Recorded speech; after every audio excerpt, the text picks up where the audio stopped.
ఒరే ఒరే, పొరపాటున బుద్ధి గడ్డి తిని నేను ఈ ఐస్ క్రీం వ్యాపారం పెట్టాను రా బకాసురా. అంగట్లో అమ్మేవి తక్కువ, నీ అంగిట్లో దూరేవి ఎక్కువ అయిపోయాయి. ఎన్నవి చాలు, ఇకనైనా నన్ను కనికరించి ఆ వీరమింగుడు ఆపరా సుపుత్ర. అసలు తప్పు నాదిలే.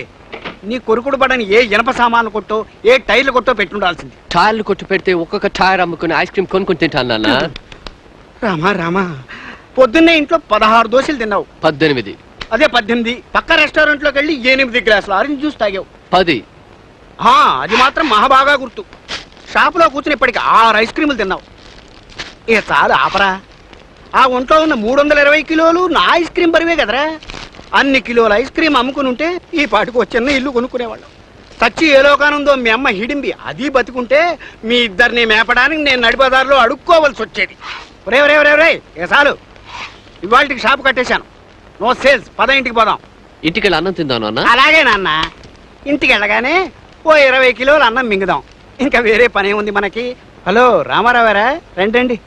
కులాసా? కులాసే అంటే కుమారుడి వల్ల లాసు. ఈయన మా అన్నయ్య ఆదినారాయణ గారు. ఓహో, మీరు ఇదురుకు చెప్పారు. వీరి గురించేనా? Glad to see you sir. అదిగో ఆ వెధవ బుద్ధి నాకు నచ్చదు. మనం భారతీయులు. పరిచయం చేయగానే 2 చేతులు జోడించి నమస్కారం అనొచ్చు కదా. ఇలా చేతులు పిచ్చుకునే దిక్కుమాలిన ఆ దొరల వాటు మనకెందుకంట. నమస్కారం ఆదినారాయణ గారు. ఇది బాగుంది. వ్యాపారం బాగుందా? వాడు నా కొడుకు ఆదినారాయణ గారు. సైజ్ చూశారు కదా. అంచేత మేము ఐస్ క్రీములు అమ్మడం కంటే స్వయంగా తయారు చేసుకుని మేమే మింగేస్తుంటాం అన్నమాట. అది మా వ్యాపారం.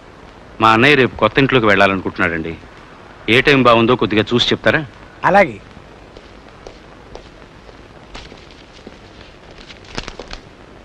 రేపు తదియే వర్జన్ రాత్రికి దుర్ముహూర్తం లేదు. అందుచేత రేపు ఉదయం 10 గంటలకు ముహూర్తం దివ్యంగా ఉంటుంది. అదేమిట తాము బొంద. ముహూర్త నిర్ధారణ తారాబలం జరగాలి. ఏదది? రేపు ఉదయం 9ంటికి రోహిణి నక్షత్రం వస్తుంది. రోహిణి నక్షత్రం నాకు ప్రత్యక్ష తార. 9 లోపు కృత్తిక నాకు క్షేమతార. అంచేత